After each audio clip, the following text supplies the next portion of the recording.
Welcome to the fourth edition of the Dragon Harley-Davidson project. And as you can see, we're just cruising along here on the flesh tones in this section. You can always tell which color I'm using by looking in the top of the cup there. So I've already put down the white, which you can watch on earlier videos.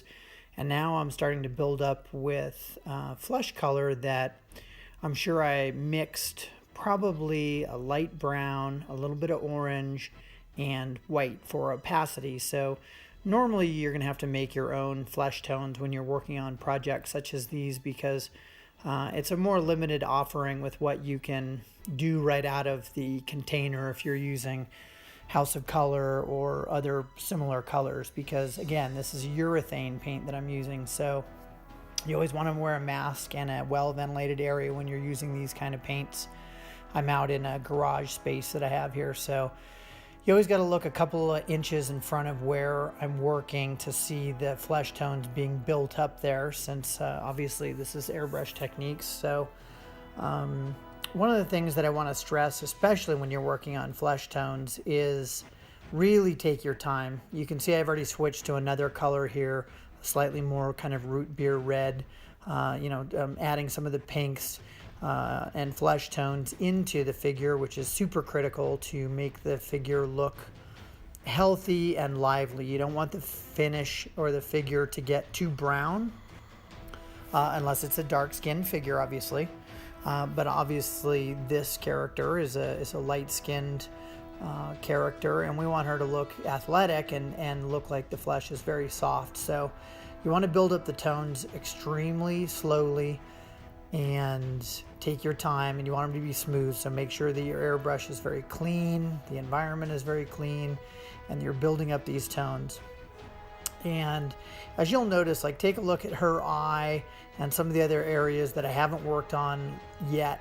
I'm going to leave those for last. I don't care that they get a little out of focus or soft edged with some of the overspray from the airbrush, because I'm working in layers. Always work in layers with the airbrush, and if you keep that in mind, then you won't get too caught up or worried when there's a portion that gets a little out of focus or gets a soft edge or it gets blurry.